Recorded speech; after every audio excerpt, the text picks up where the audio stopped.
হুনাইনের যুদ্ধের কথা নিশ্চয়ই শুনেছেন। কত হিজরিতে হয়েছিল? অষ্টম হিজরি। তার মানে মক্কা বিজয়ের ইমিডিয়েট পরেই, কয়েক সপ্তাহ পরেই তো হুনাইনের যুদ্ধ হয়েছিল। তো এই হুনাইনের যুদ্ধে অনেক ওয়ার বুটিজ মুসলমানদের করতলগত হয়েছিল, মানে অনেক গানিমাত, অনেক সম্পদ ওনারা যুদ্ধ শেষে যুদ্ধলব্ধ সম্পদ হিসেবে পেয়েছিলেন। 24,000 উট। কত উট? 24,000 উট, প্রায় 40,000 ভেড়া। এত পরিমাণ গানিমত যখন রাসূল সাল্লাল্লাহু আলাইহি ওয়াসাল্লাম পেলেন, তিনি এগুলো বন্টন করতে শুরু করলেন। কিন্তু রাসূল সাল্লাল্লাহু আলাইহি ওয়াসাল্লাম তিনি বন্টন করতে যেয়ে আনসারী সাহাবীদেরকে, অর্থাৎ মদিনার যে সাহাবারা, তাদেরকে কিছুই দিলেন না, বরং তিনি মক্কার সাহাবাদেরকে দিলেন, অন্যান্য গোত্রের লোকদেরকে দিলেন, আশেপাশের সবাইকে দিলেন, কিন্তু দিলেন না কাদেরকে? আনসারী সাহাবীদেরকে। ফলে এত বিশাল ওয়ার বুটিজ, এর মধ্যে থেকে কিছুই আনসারীরা পেল না। ওনাদের মধ্যে ক্ষোভের জন্ম নিল, ওনাদের মধ্যে একটু অসন্তোষ তৈরি হলো, ক্ষোভের জন্ম হলো, এবং ক্ষোভ থেকে ওনারা সমালোচনা করতে আরম্ভ করলেন আল্লাহ রাসূল সাল্লাল্লাহু আলাইহি ওয়াসাল্লামের।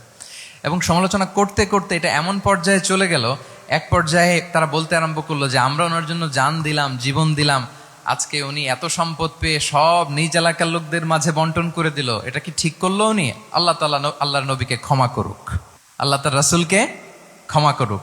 মানে কেমন যেন রাসূল একটা ভুল করে ফেলছেন, রাসূল সাল্লাল্লাহু আলাইহি ওয়াসাল্লাম ওনাদেরকে দিতে বাধ্য ছিলেন, এটা যেহেতু দেন নাই, আল্লাহ তার রাসূলকে ক্ষমা করুক, এরকম একটা কথা তারা বলে ফেললেন। তো এটা তো অনেক বড় কথা। আল্লাহ রাসূল সাল্লাল্লাহু আলাইহি ওয়া আলিহি ওয়াসাল্লাম যখন এই কথা শুনলেন, তখন তিনি আনসারী সাহাবীদেরকে জড়ো করে একটা গেট টুগেদার করে এমন ইমোশনালি ওনাদেরকে কাবু করলেন, ইমোশনাল ইন্টেলিজেন্স ইউজ করলেন। এখানে তারা এসেছিল ক্ষোভ নিয়ে, অসন্তোষ নিয়ে, পরে সবাই কান্না করে রাসূল সাল্লাল্লাহু আলাইহি ওয়াসাল্লামের কাছে ক্ষমা চেয়ে সেই মজলিস থেকে উঠতে বাধ্য হয়েছে। তিনি সবাইকে ডেকে বললেন, ইয়া মা'আশারাল আনসার, আলাম আতিকুম দুল্লালান ফাহাদাকুমুল্লাহ ওয়া আলাতান ফাআগনাকুমুল্লাহ ওয়া আ'দাআন ফাআল্লাফাল্লাহু বাইনা কুলুবিকুম। চমৎকার চমৎকার এক্সপ্রেশন, যে ওহে আনসাররা, আমি কি তোমাদেরকে পথভ্রষ্ট পাইনি, পথহারা পাইনি? আমার ওসিলায় তোমরা হেদায়েতের দেখা পেয়েছো। আমি কি তোমাদেরকে নিঃস্ব পাইনি? আমার ওসিলায় তোমরা সমৃদ্ধ হয়েছো, সম্পদশালী হয়েছো।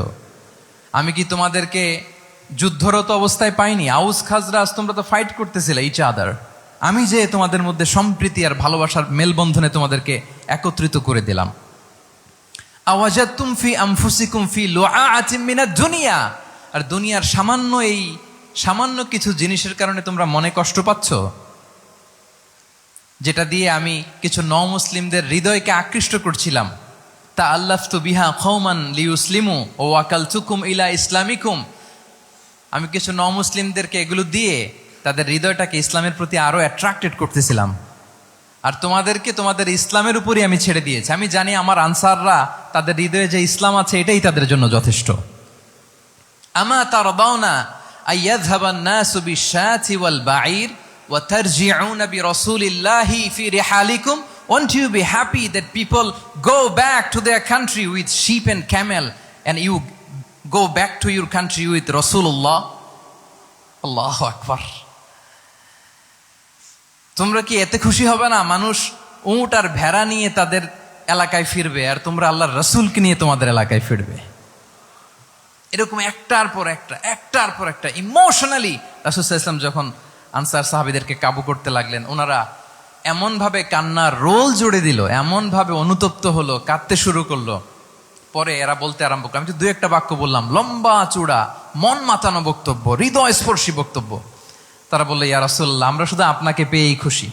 রাসূল সাল্লাল্লাহু আলাইহি ওয়াসাল্লাম বলেন, গোটা বিশ্বের মানুষ যদি এই পথ ধরে আর আনসারীরা যদি এই পথ ধরে, আমি এই পথ ছেড়ে দিয়ে আনসারীদের পথে হাঁটবো। আল্লাহ তুমি আনসারদের ক্ষমা করো, তাদের সন্তানদের ক্ষমা করো, তাদের নাতিদেরকে ক্ষমা করো। এভাবে মর্মস্পর্শী বক্তব্য যখন ইমোশনাল ইন্টেলিজেন্স দিয়ে যখন রাসূল সাল্লাল্লাহু আলাইহি ওয়াসাল্লাম বললেন, সব আনসারী সাহাবারা কাঁদতে আরম্ভ করলেন। সবাই ফাবাকাল কওমু হাত্তা আখদালু লুহাহুম, তাদের প্রত্যেকের দাড়ি ভিজে গেল, এমন কান্না জুড়ে দিল। আল্লাহু আকবার। তাহলে এটা ছিল রাসূল সাল্লাল্লাহু আলাইহি ওয়াসাল্লামের বক্তব্যের মাধ্যমে শ্রোতাদের মাঝখানে প্রভাব সৃষ্টি করার ক্ষমতা। চিন্তা করতে পারেন, হৃদয় কেঁপে ওঠে না এই কথা শুনলে?